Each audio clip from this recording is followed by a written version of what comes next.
4절까지 했고요. 2절에서 이제 조금 보시면 지금 그 불석 섞인 유리바다 위에 있는 그 승리한 자들이 하나님의 하프를 가지고 유리바다 위에 서서라까지 했으면서 거기 서 있는 사람들은 그 14만 4천 명이 아니라고 말씀드렸죠. 14만 4천 명은 유대인이고요. 그 14만 4천 명은 계시록 14장에 나옵니다. 14장에 나오는 계시록 14만 4천 명은 유대인 복음 전도자들이고, 지금 이제 여기 15장에 나오는 사람들은 유대인 복음 전도자를 통해서 구원받은 사람들이니까, 그러니까 유대인일 수도 있고 유대인이 아닐 수도 있는 거죠. 이방일 수도 있는 거죠. 그래서 그런 사람들인데, 이 사람들은 누구냐? 그 짐승의 표를 받지 않아서 승고했던 사람일 거로 예상을 하는 거죠. 그래서 그 사람들이 이제 이 지구상에는 죽었지만, 순교했지만, 하지만 결국 승리한 사람들이 된 이유는 그 주님의 뜻을 따랐기 때문에. 그래서 어디가 있냐면 지금 셋째 하늘에 그 승리한 자로 가 있고요. 15장 3절 보겠습니다. 하나님의 종 모세의 노래와 어린 양의 노래를 부르며 이르되, 주 하나님이 걷는 자여 주의 일은 크고 놀랍나이다. 성도들이 왕이요 주의 길은 의롭고 참되나이다. 지금 그 위에 가 있는 그 아까 말씀드린 그 이기고 승리한 사람들이 무슨 노래를 부르고 있냐면 모세의 노래와 어린 양의 노래를 부르고 있습니다. 그 모세의 노래와 어린 양의 노래를 통해서 지금 그 찬양을 하고 있는 거죠. 근데 그러면 여기서 우리가 알아야 될 거는 모세의 노래와 어린 양의 노래는 뭐냐라는 겁니다. 모세의 노래, 이건 두 개 다른 노래입니다. 같은 노래가 아닙니다. 모세의 노래와 어린 양의 노래. 근데 이 노래가 왜 같이 사용되고 있냐면, 그 다른 노래지만 기본적으로 같은 얘기를 하고 있기 때문에, 주님을 찬양하는 얘기를 하고 있기 때문에 지금 불리고 있거든요. 그래서 그 모세의 노래에 대한 걸 먼저 보면요. 모세의 노래는 어디 나오냐면 출애굽기에 나옵니다. 출애굽기 15장입니다.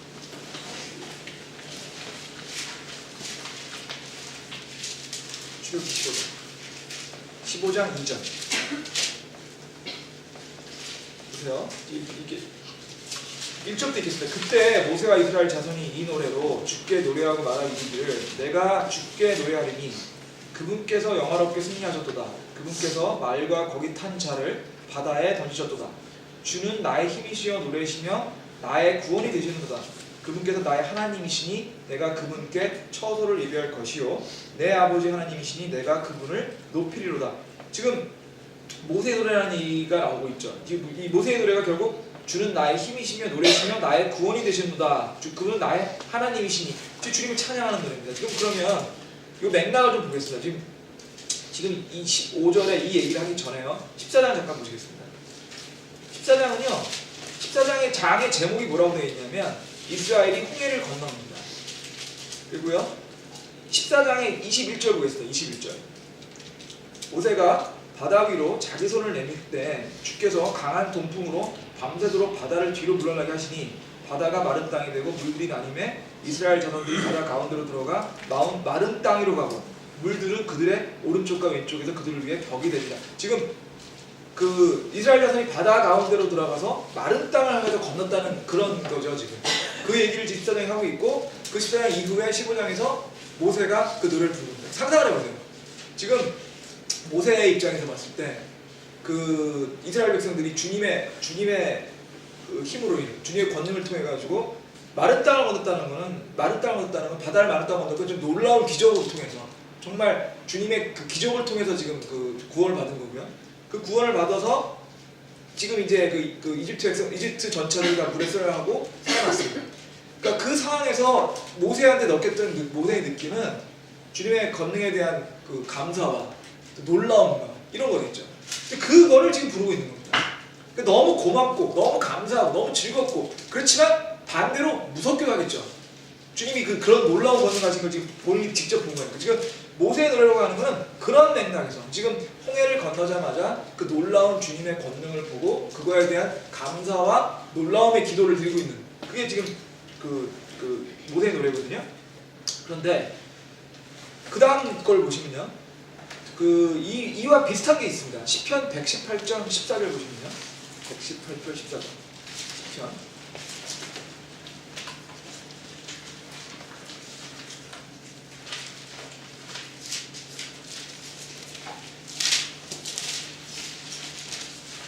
(118편 14절을) 보시면요. 14절 읽겠습니다. 주는 나의 능력과 노래시여 또 나의 구원이 되셨도다. 지금 거의 비슷하죠?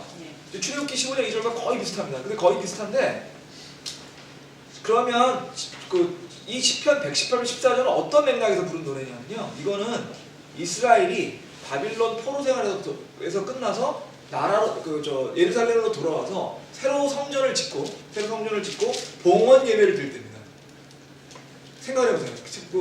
바빌론의 그 강력한 제국에 멸망해가지고 바빌론에 다 끌려갔습니다. 거기서 지금 바빌론 끌려가가지고 뭐 7, 80년 이상의 생활을 했다가 전혀 그 이스라엘 백성의 능력과 상관없이 그 바빌론이 그 페르시아의 그 고레스 대왕, 그러니까 그 키루스 대제죠. 키루스 대제에 의해서 멸망하면서 키루스 대제가 바빌론에 있던 이스라엘 백성들한테 야 이제 니네 고향으로 돌아가라라고 허락을 했거든요. 허락을 했습니다. 그리고 좀 더 자세히 아시면 사실은 성전을 건축하는 이런 것에 대한 각종 그 지원까지도 해줬죠. 그걸 통해 가지고 전혀 이스라엘 백성의 능력으로 할 수 있는 게 아니었습니다. 진짜 주님의 은혜가 아니면 할 수 없는 일을 하고 그걸 통해서 이스라엘이 돌아와서 성전을 건축하고 그거에 대한 기쁨에 대한 노래를 드리는 겁니다. 그러니까 이스라엘 백성에서 느끼는 느낌은 우리는 할 수 없는데 주님은 모든 걸 할 수 있으십니다. 주님은 정말 놀라우신 분입니다. 주님은 나의 능력이십니다. 라는 거를 지금 기뻐서 부르고 있는 거죠. 사실 이스라엘 역사상 가장 놀라운 두 개의 역사적 사건을 한다면 하나는 아까 출애굽했을 때 그 노새의 사건이고 그 다음에는 사실 지금 말씀드린 것처럼 바빌론 포로에서 돌아왔을 때 성경에 나오는 가장 놀라운 사건은 그 두 개의 사건입니다. 만약에 성경이 현대까지 쓰여졌다면 저는 이스라엘 건국이 됐을 때 또 이런 노래가 있었지 않을까 싶은데 지금은 성경이 안 쓰여졌으니까 성경에 기록된 것 중에서 가장 이스라엘 역사상 놀라운 기적은 이 두 가지였거든요. 민족적 기적이죠. 그 두 개에서 노래가 있고 그 110편의 노래인데 이 10편 114의 노래가 소위 말하는 어린 양의 노래라고 하는 겁니다. 근데 한 번 더 성경에 사실은 이런 어린 양과 모세의 노래와 유사한 노래가 또 나옵니다. 그게 어디 나오냐면 이사야서에 나옵니다. 이사야서 11장 6절.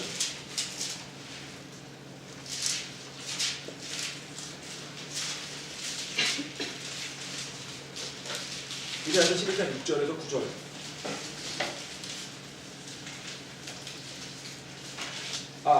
그거 전에 이사야서 11장 15절입니다. 15절 죄송합니다. 11장 15절. 15절부터 읽겠습니다. 주께서 이집트 바다의 혀 같은 부분을 철저히 멸하시고 자신의 강한 바람과 더불어 자신의 손을 강위로 흔드사 강을 치시고 7갈래로 나서사 사람들이 신을 적시지 아니하고 건너가게 하시리라 되어 있습니다. 건너가게 하시리라. 그 다음에요. 12장 볼게요. 12장 보시면 1절 그날에 내가 말하기를 오 주여 내가 주를 찬양하리이다. 비록 주께서 내게 노하셨으나 주의 분노를 돌이키시고 또 주께서 나를 위로하셨나이다 하니라. 보라 하나님은 나의 구원이시로다. 내가 신뢰하고 두려워하지 아니하리니 주 여호와는 나의 능력이시오 나의 노래시며 그렇게 나의 구원이 되시리라. 그러므로 너희가 기뻐하며 구원의 운물에서 물을 기르려다. 또 그날에 너희가 말하기를 주를 찬양하라. 그분의 이름을 부르라. 그분께서 행하시는 일에 백성 가운데 넓게 핥게 하리라. 그분의 이름이 높여지면 알리라. 주께서 뛰어난 일을 행하셨으니 그분께 노래할지니 이것이 온 땅에 알려지니라. 지금 그 12장의 노래는요. 12장의 노래가 찬양의 노래고요. 찬양의 노래고 이게 결국 지금 아까 말씀 모세의 노래, 어린 양의 노래와 기본적으로 같은 겁니다. 주님은 나의 근원이시고 내가 신뢰하고 두려워하지 아니하니 주는 나의 능력이시오. 이렇게 돼 있지 않습니까? 12장 2절에 보면. 그런데 여기서 하나 우리 굉장히 중요한 게 하나 있습니다. 보세요.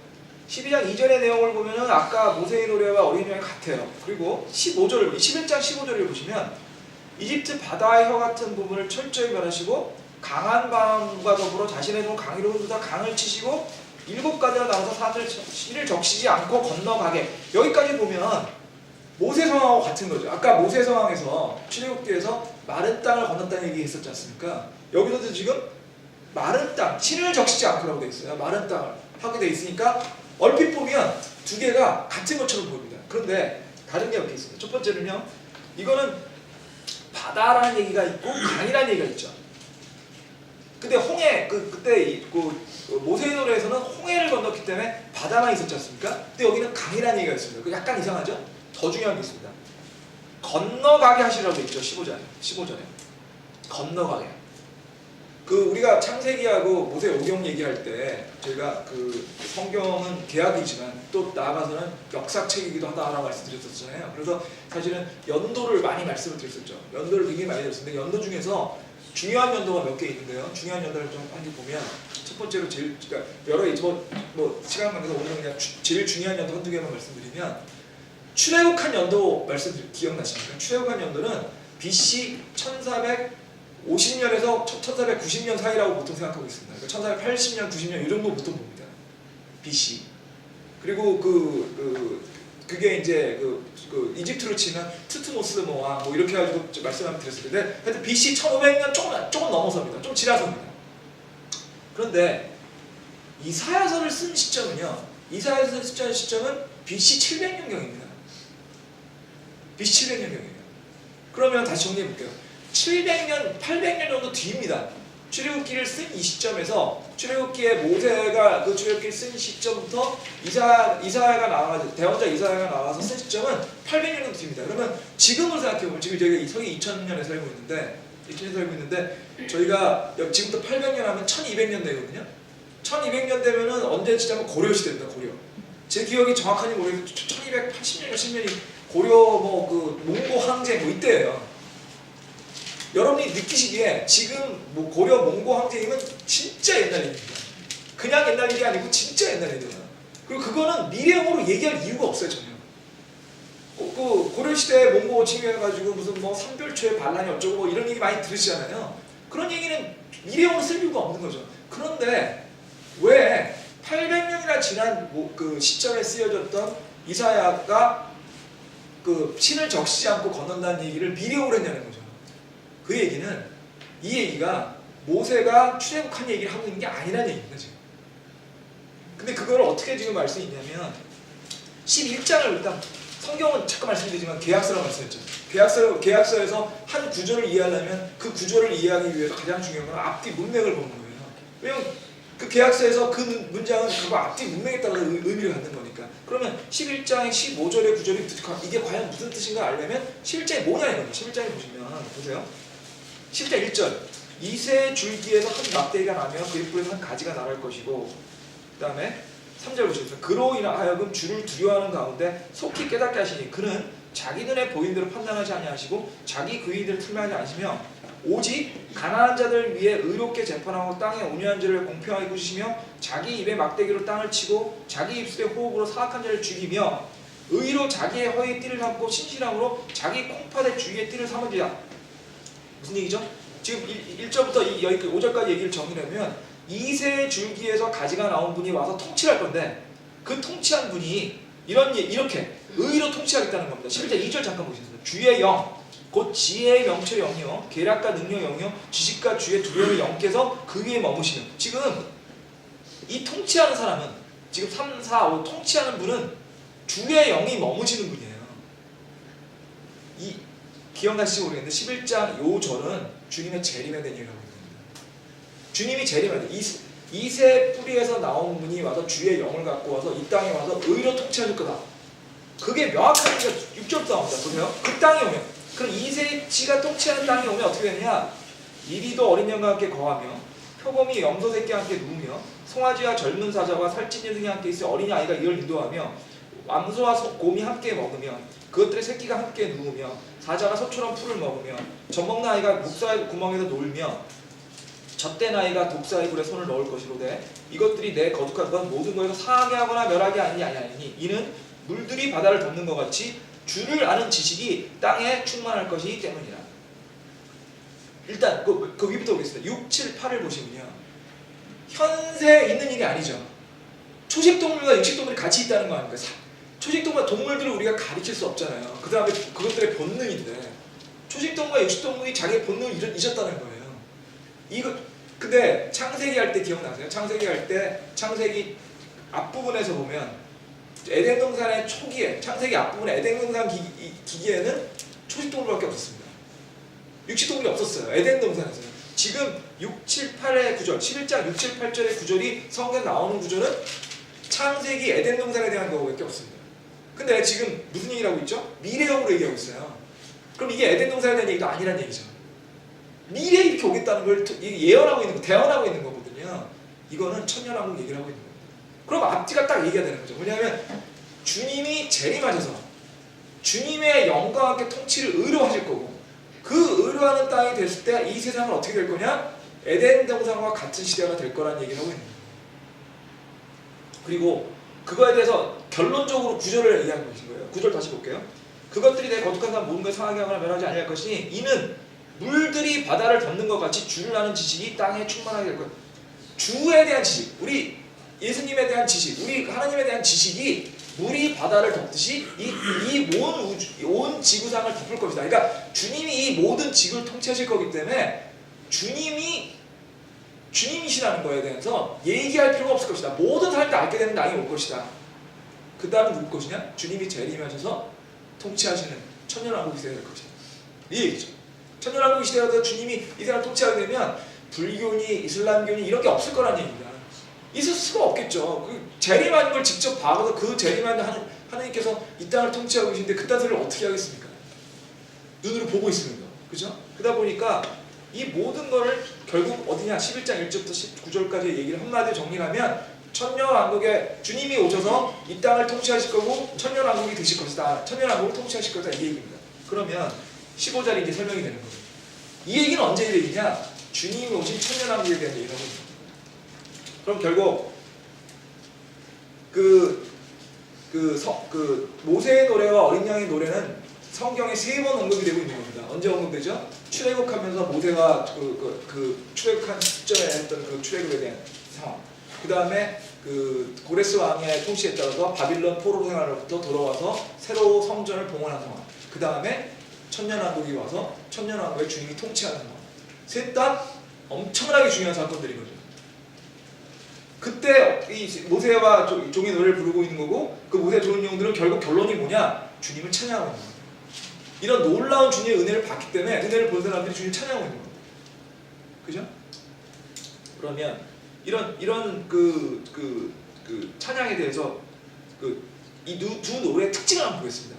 이 두 노래는 사실 두 개 다른 노래예요. 분명히 다른 노래인데 창민님, 저 창문이 열린 것 같은데요? 자꾸 흔들리는데 이거 다 아닌가요?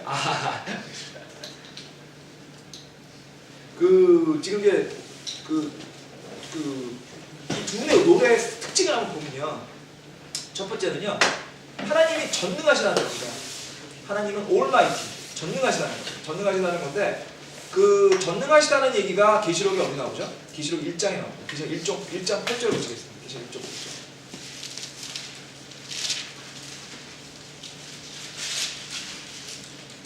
지금도 계셨고 전에도 계셨고 앞으로도 오실 줄고 전능자께 되시되 나는 알파 오메가 시작과 끝이라 하시더라. 여기서 전능자가 영어로 올마이티입니다. 올마이티라는 건 뭐든지 할 수 있는, 그러니까 권능을 뭐든지 가지고 계신 그런 분이라는 뜻이거든요. 그러니까 주님의 전능에 대한 얘기고요. 두 번째는요, 주님은 하나님의 길은 의롭고 참되다고 얘기하고 있습니다. 이 의롭고 참되다는 얘기가 왜 여기가 필요할까요? 뭐 다 하는 얘기 아니냐? 하나님이 의롭고 참된 거 몰랐냐? 그렇지 않죠. 왜 그렇지 않을까요? 지금은 무슨 상황이죠? 환난기예요. 환난기예요. 주님이 지금 굉장히 많은 환난을 지금 쏟아붓고 계신 거 아닙니까? 그 환난을 쏟아붓고서 지금 여기 있는 사람들은요. 여기 있는 사람들이 누구예요? 환난기에 짐승의 표를 받지 않아서 순교한 사람들입니다. 그러니까 일단 죽은 거예요, 한번. 물론 셋째 하늘에 갔죠. 주님의 은혜로 셋째 하늘에 갔지만 그 셋째 하늘에 가기 전에 환난을 겪었고 환난 기간 동안에 짐승의 표를 받지 않으려고 노력을 하는 과정에서 죽음까지 당했고 그 모든 걸 겪은 사람들입니다. 엄청난 고통을 겪은 사람들이죠. 근데 고통을 겪은 사람들이 불구하고 이 사람들이 뭐라 하냐면 주님의 심판, 주님의 길은 의롭고 참되다. 이건 무슨 얘기냐면 주님의 진노는 정당하신 겁니다 라고 얘기하는 거예요. 지금 주님이 우리 이 땅에 있는 우리 사람들에게 이렇게 진노에 하시는 퍼부으시는 게 정당하신 거다. 그 고통을 우리가 겪고 그러므로 순교까지 했지만 그럼에도 불구하고 주님의 진노는 정당한 거다. 죽은 사람들이 순교하다는 얘기하는 겁니다. 제가 몇 번 얘기 드렸죠. 이거 저는 이제 이 교재를 만드신 서 목사님이 아주 재밌게 설명을 하셔서 여러 번 말씀을 하시는데 서 목사님이 아들이 있거든요. 근데 뭐 제가 알기로는 뭐 애들이 착한데 그럼에도 불구하고 아버지가 아들을 키우면서 여러 어려움이 있을 거 아닙니까? 뭐 아들들 말 잘 안 듣지 않습니까? 뭐 딸들도 말 잘 안 듣지만 아들은 더 안 듣지 않습니까? 저는 딸밖에 없어서 모르겠는데 더 안 듣는다고 그러더라고요. 그러니까 아들을 계속 야단을 치는데 죽어도 말을 안 듣는 거예요. 죽어도 아들 안 들어가지고 야 그럼 너 언제까지 뭐 안 해놓으면 너 아빠한테 맞아. 아빠가 열 대 때릴 거야. 그렇게 얘기했다는 거예요. 근데 그 시간이 됐는데 계속 애가 말을 안 들으니까 막판이 돼가지고 야 그러면 한 5분, 한 30분 더 줄게. 30분 안에 끝내. 그 30분 돼 또 안 되세요. 그냥 10분 더 줄게. 10분 안에 끝내. 그 다음에 5분 더 줄게. 5분 안에 끝내. 그리고도 안 되면 할 수 없이 때린다는 거예요. 할 수 없이. 그런데 앞뒤 과정을 전혀 모르는 사람이 지나가다가 옆집 아줌마가 지나가다가 그 동훈이거든요. 애 이름이. 동훈이 때리는 거 봤어요. 아니 목사님이 아들을 어떻게 때려. 아니 그 저 목사님은 사랑이 없는 목사님이네. 나쁜 사람이네. 그리고 나아가서는 목사님이 저 정도면 이 하느님의 사랑이나 이런 것들을 잘 크리스찬들이 없나 이렇게 생각한다는 거예요. 근데 그렇게 되면 이 목사님이 어떻게 생각하냐면 아니 내가 우리 애를 얼마나 사랑하는데 이 애를 어떻게든 간에 바른 길을 가려고 엄청나게 고생을 했고 그 하면서 수십 번 경험을 저걸 했고 심지어는 그 기한을 늘려주기까지 했는데 그래도 안 들으니까 할 수 없이 때리는 건데 이게 때리는 내가 얼마나 고통스러운데 내가 사랑해서 때리는 건데 그걸 지나가면서 나한테 그냥 진짜 화가 난다 이렇게 생각한다는 거예요. 실감이 나시죠? 주님이 계시록에 나오는 그런 환난기를 겪는 이유가 똑같다는 겁니다. 환난기 때까지 몇천 년의 시간을 주신 거거든요. 지금 당장 환난기가 오셔도 2000년 주신 거예요. 그리고 계속 경고하고 회개하라고 경고하고 주님이 돌아가라고 경고하는데 말을 안 듣거든요. 그러니까 환난기를 할 수 없이 주는 건데 그러면서도 환난기를 우리 교회같이 이미 주님을 믿은 사람들은 환난기 통과하지 않게 일찍 걷어가시고 환난기를 주는 이유도 그 나머지 사람 중에도 구원을 하려고 하신 거거든요. 지금 여기에 지금 올라가가지고 모세의 노래와 어린 양의 노래를 부르는 사람들은 그런 진짜 마지막 패자부활전에서 한 사람들이에요. 사실은 환난기 오기 전에 믿었으면 편하게 갈 수 있었는데 하도 말을 안 들으니까 환난기를 겪는 과정에서 주님을 믿게 한 거고 그 믿게 한 다음에 순교까지 당한 사람들이거든요. 진짜 어떻게 보면 패자부활전을 해서 주님한테 간 거예요. 그나마 이 사람들이 영생을 받았죠. 그런데 그런 환난기를 준 거에 대해서 예를 들면 불만이나 이런 게 얘기한 거는 지금 마치 아까 그 동훈이 했던 거와 또 똑같은 얘기를 합니다. 주님이 환난을 주신 것 자체도 주님의 사랑의 일부라는 거예요. 그런데 그거를 앞에 거 전부 무시하고 그 맥락만 딱 봐가지고 얘기를 하면 그게 말이 되느냐. 잘못된 거 아니냐. 그런데 이거에 대해서 지금 간증을 하는 거지 않습니까? 누가 간증하죠? 정작 죽은 사람이 간증하고 있는 겁니다. 순교한 사람들이. 환난기의 진노를 직접 겪어가지고 그 진노를 통해서 순교한 사람들이 이렇게 어려움을 겪고 순교를 했지만 주님의 진노는 정당한 것입니다. 주님 감사합니다. 우리가 이렇게 환난기를 겪어서 순교까지 당했지만 하지만 영생을 주셨고 그런 환난을 통해서라도 우리를 구원해 주셨기 때문에 감사합니다. 그러니까 주님이 이렇게 진노한 건 당연합니다. 우리 이런 환난이 없었으면 우리 구원 안 됐을 겁니다. 이 얘기라는 거지. 근데 여기서 또 우리가 하나 알아야 될 게 성경을 해석할 때 우리가 굉장히 중요한 거는 맥락이라고 말씀드렸잖아요. 성경을 일단은 계약서이기 때문에 문자 그대로 해석하는 것을 원칙으로 하되 문자 그대로 해석을 하는 것을 통해서 애매한 건 있을 때는 앞뒤의 문맥을 보고 문맥에 따라서 해석을 해야만 된다는 얘기를 여러 번 드렸잖아요. 근데 문맥이라는 거는 아까 말씀드린 것처럼 한 구절 한 구절의 문맥을 볼 수도 있지만 성경 전체의 맥락을 보고 성경 전체 취지를 봐야 되거든요. 그래서 그런 문맥이나 취지에 따라서 그걸 이해하게 되면 이런 이해가 되는데 만약에 성경에 아무런 책을 읽지 않고 아무런 내용을 모르는 상태에서 그냥 7병의 재앙, 그 다음에 7 나팔 심판 이런 것들만 읽게 됐을 때 사람들이 지금 말씀드린 것처럼 주님은 사랑이 없는 하나님이 아니야 이렇게 얘기한다는 건 잘못된 거다. 근데 사실 이런 일이 많습니다. 이런 일이 여러분들 보세요. 저희가 뭐 언론 보도 같은 걸 보면 똑같은 내용인데 이게 그 언론의 성향이 뭐 어느 쪽에 있냐에 따라서 완전히 다르게 나옵니다. 그럼 전체 말한 것 중에서 한 부분만 떼어가지고 그 부분만 집중적으로 얘기를 하면 갑자기 앞에 있는 건 전혀 상관없이 이런 쪽으로 얘기한 게 되는데 정반대로 다른 부분을 떼어가지고 얘기를 하면 또 그렇게 되는 거예요. 그걸 이해하는 유일한 길은 문맥을 다 따라서 이해하고 그리고서 판단할 수밖에 없습니다. 이건 뭐 좀 다른 얘기인데 그 독서하는 방법이라는 걸 그 사람들이 얘기합니다. 독서하는 방법. 그러니까 성경을 얘기하는 게 아니에요. 성경을 얘기하는 독서하는 방법인데 독서하는 방법 중에서 굉장히 중요한 거는요. 독서하는 방법을 할 때 반드시 나의 입장에서 내가 이거를 이해하고서 그 판단해야 된다는 얘기를 해요. 안 그러면 잘못 이해한다는 겁니다. 전체적인 것들을 잘못 이해한다는 건데 그러다 보니까 항상 그 내용들에 대해서 전체 문맥을 완벽히 이해한 상태에서 그 맥락을 이해하고 나아가서는 비판할 줄 알아야 정확히. 근데 언론 보도를 볼 때 똑같습니다. 언론 보도를 볼 때 내가 그걸 충분히 완전 전체 문맥을 이해하고 내가 판단하지 않으면 잘못 갈 수가 있거든요. 근데 성경은 다행히도 성령님이 쓰신 책이기 때문에 열심히만 읽으면 오해할 소지가 없어요. 사실은 앞뒤 문맥이 딱딱 맞으니까.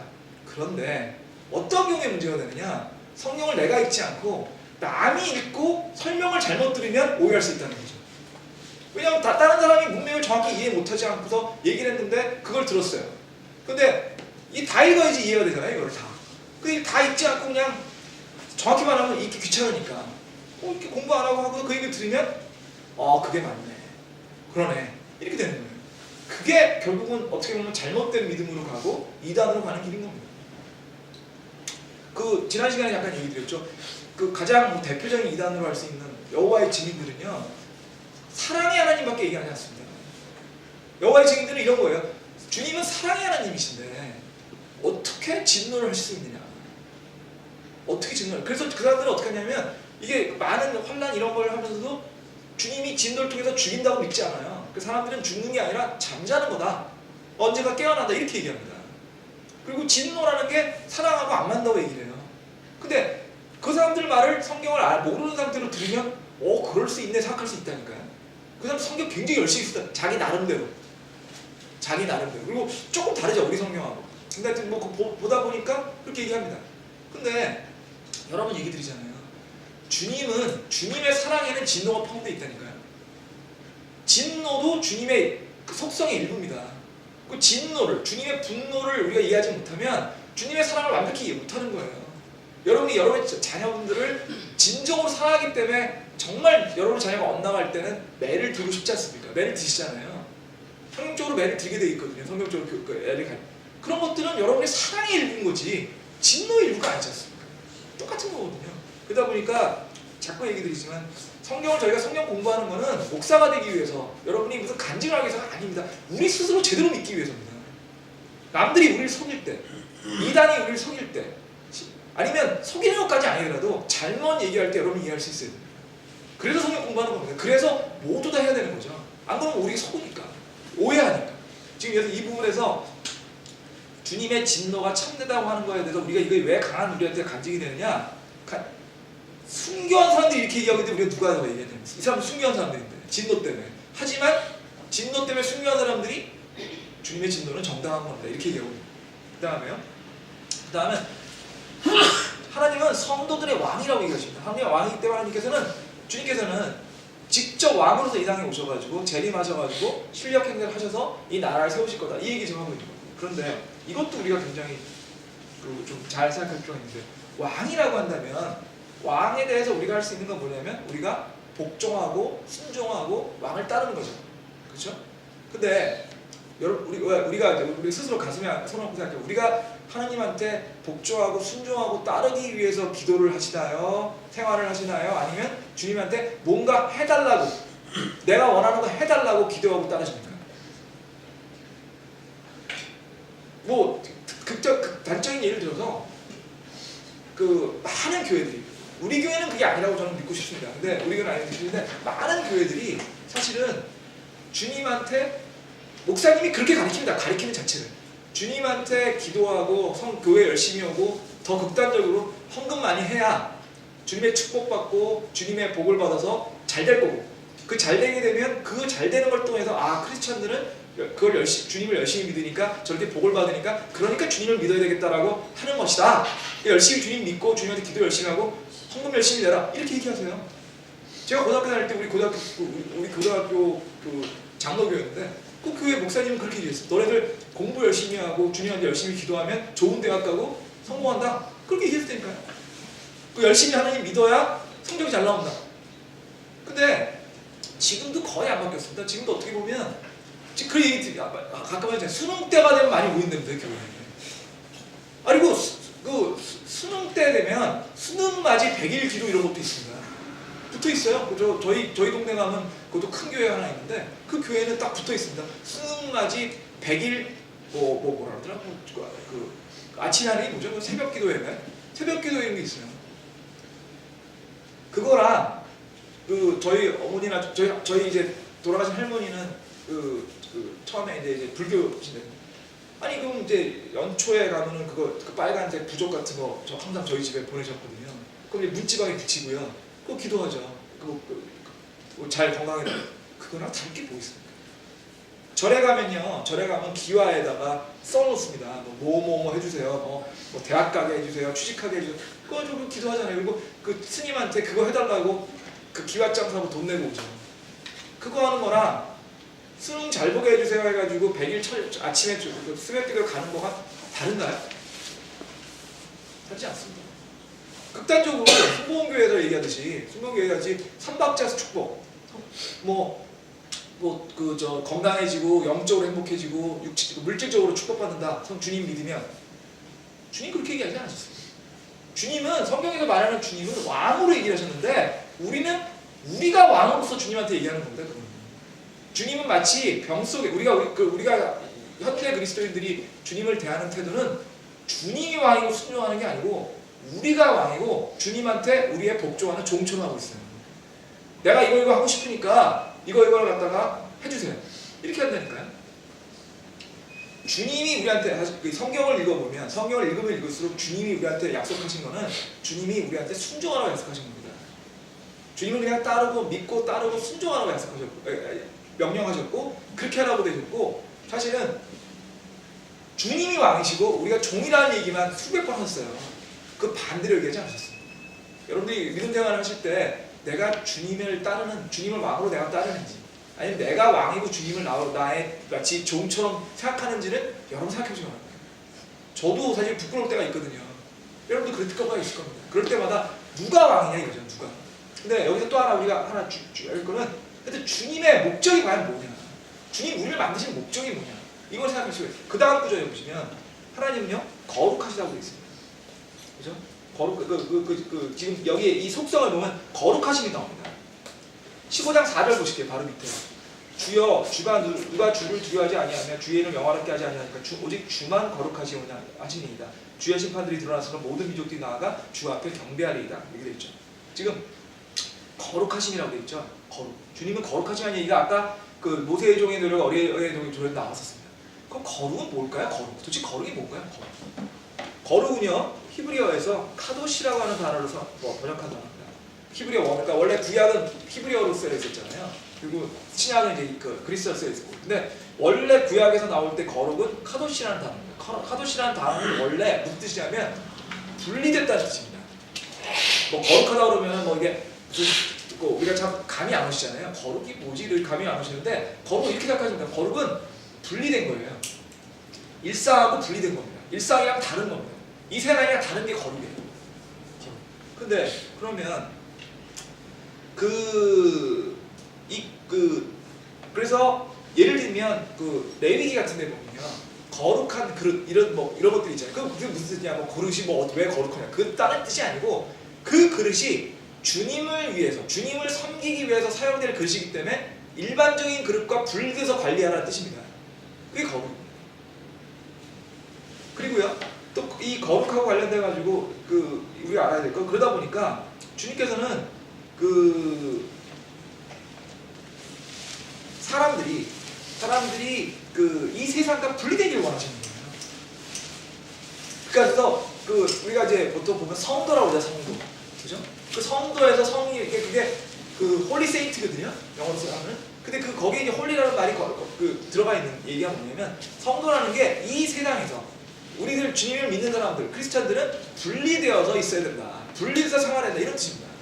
그리고 교회라고 하는 말도요. 교회라는 말은 이제 에클리시아스라고 되어 있는데 이 교회라는 말도 이거는 히브리어는 아니고 그리스어입니다.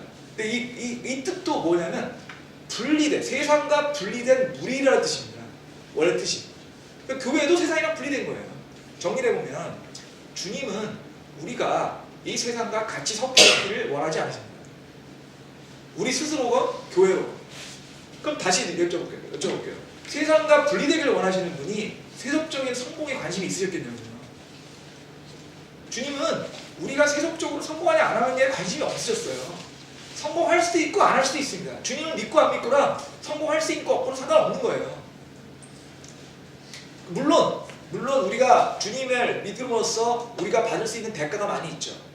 그 대가는 영생도 있을 거고 주님이 주시는 평화가 있을 거고 안녕이 있을 겁니다. 또 그런 걸 통해서 우리가 평화 안녕을 주님이 또 권능 허락하시면서 세속적으로 성공할 수 있습니다. 건강해질 수도 있고요. 하지만 주님을 믿는다고 해서 세속적으로 성공을 반드시 해야 되는 그것도 아니고 세속적으로 성공하지 않았다고 해서 주님을 믿지 않는 것도 아닙니다. 두 개는 분리된 거예요. 그럴 수도 있고 아닐 수도 있는 거예요. 왜? 주님이 원하시는 우리는 세상과 분리되기를 원하시기 때문에. 그러면 결국 주님께서는 어떤 사람을 좋아하실까요? 그럼 주님이 우리를 좋아하시는 사람은 뭘까? 주님을 왕으로 모시고 세상과 분리된 사람인데 어떤 것일까? 이사야서 57장 보시겠습니다. 오늘 이사야를 많이 쳤죠? 이사야가 아주 놀라운 책입니다. 놀라운 책이라서 이사야서 57장을 보시면 15절 보시겠습니다. 높고 높으며 영원에 거주하고 이름이 거룩한 이가 이같이 말하노라. 나는 높고 거룩한 데에 거하며 또한 통회하고 겸손한 영을 지닌 자와 함께 거하나니 이것은 겸손한 자의 영을 소생시키고 통회하는 자의 마음을 소생시키려 함이라. 여기서 거룩이란 말이 나오는데 지금 결국 주님께서 얘기하고 계신 거 아닙니까? 근데 보세요. 주님은 어디 계시다고요? 영원에 거주한다고 계십니다. 이거 좀 특이하지 않으세요? 우리가 아는 영혼은 어디죠? 시간이죠, 시간. 근데 지금 주님께서 말하는 영혼이라고 하는 거는요, 영혼이라고 하는 거는 공간을 얘기하고 있습니다. 이게 정말 놀라운 책인 게 이사야서가 쓰여진 게 BC 700년경이라고 말씀드렸잖아요. 그럼 지금부터 2700년 전 얘기입니다. 근데 그 당시에 쓰여졌던 언어로 영혼이라고 하는 단어가 지금 공간으로 사용되고 있잖아요. 성경에서 영혼이 공간으로 쓰이는 구절은 이 구절밖에 없습니다. 그리고 이게 번역된 건 언제냐면 1611년에 번역이 됐잖아요. 그것도 400년 전이죠. 400년 전입니다. 근데 이렇게 생각을 해야지 정상이에요. 영혼은 공간인데 시간인데 왜 공간으로 얘기했을까? 근데 여러분들 아인슈타인 들어보셨죠? 저도 그 정도 정확히 이해는 못하죠. 정확히 거의 이해 못하는데 몇 가지 주워 들은 거 얘기 드리면 아인슈타인의 그 상대성 원리의 내 기본 컨셉 중에 하나가 뭐냐면 시간과 공간이 하나라는 겁니다. 그래서 시공간이라고 부릅니다. 시공간. 시간과 공간이 분리됐다고 생각했거든요. 뉴튼 시대, 뉴튼의 고전역학 시대에는 시간과 공간이 분리됐다고 얘기했습니다. 아인슈타인이 오면서 시간과 공간이 하나로, 그러니까 20세기가 들어와서 시간과 공간이 하나가 됐어요. 근데 2700년에 쓰여졌던 그 성경 구절에 이미 영원히 공간으로 쓰이고 있습니다. 놀랍지 않나요? 참 이런 거 보면. 이거 우리의 과학 지식이 얼마나 별거 없다는 얘기가 가끔 느낀다니까요, 진짜. 우리가 알고 있는 게 얼마나 별거 아닌가. 근데 여기서요, 이게 거룩하신 이라 주님이 이렇게 얘기하고 계세요. 거룩은 분리됐다고 얘기 드렸죠. 근데 그럼 주님이 뭘 원하냐? 보세요. 누구랑 거하길 원하냐? 통회하고 겸손한 영을 가진 지라 권하나니 겸손한 자의 영을 소생시키고 통회한 자의 마음을 소생시켜요. 주님은 영원에 거하고 계시고 거룩한 데 거하고 거룩하신 분인데 주님께서는 어떤 사람들하고 같이 거하길 원하냐?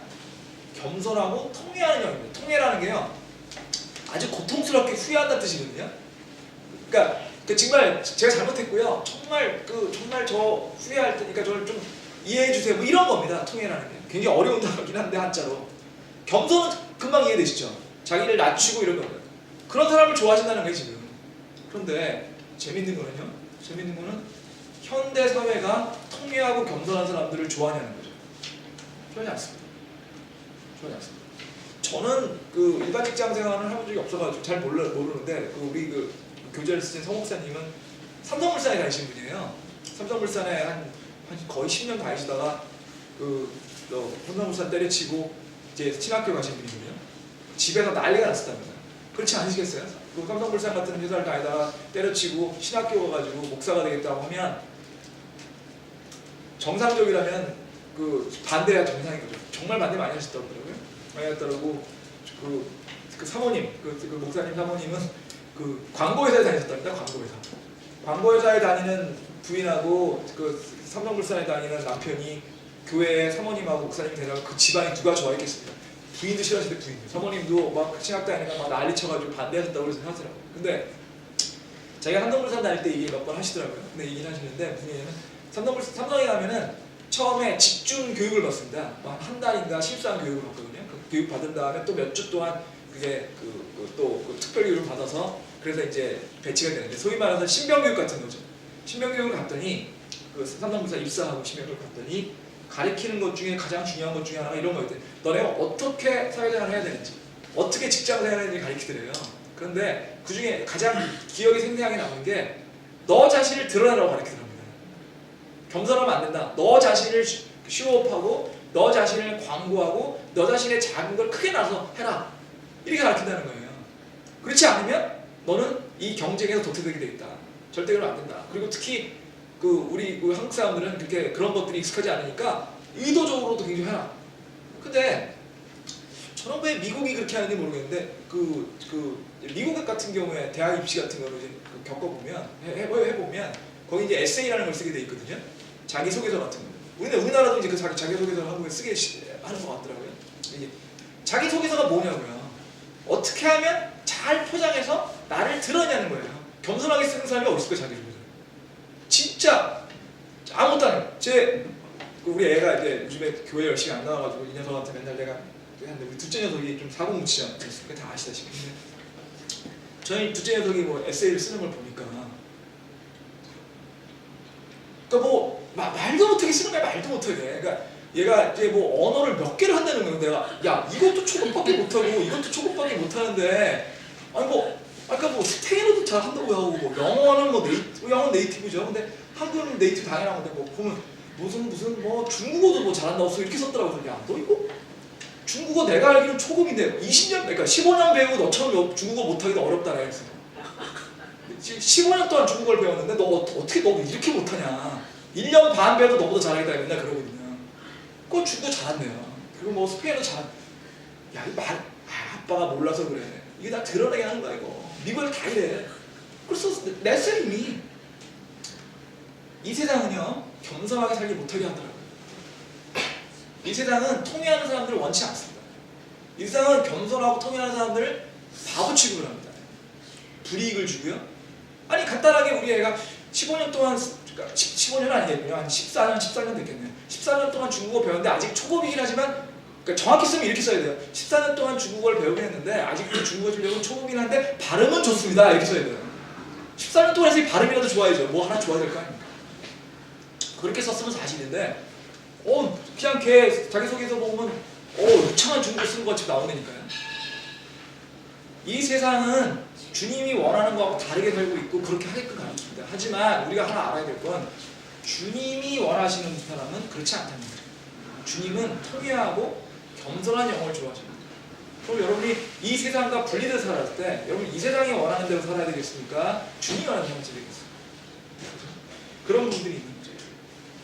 그래서 오늘 여기까지 하고요. 다음 시간에 마지막으로 하나님이 민족들에서 경배받는다는 얘기에 대해서 하고 다음 주를 시작하겠습니다. 여러분 기도하고 마무리하겠습니다.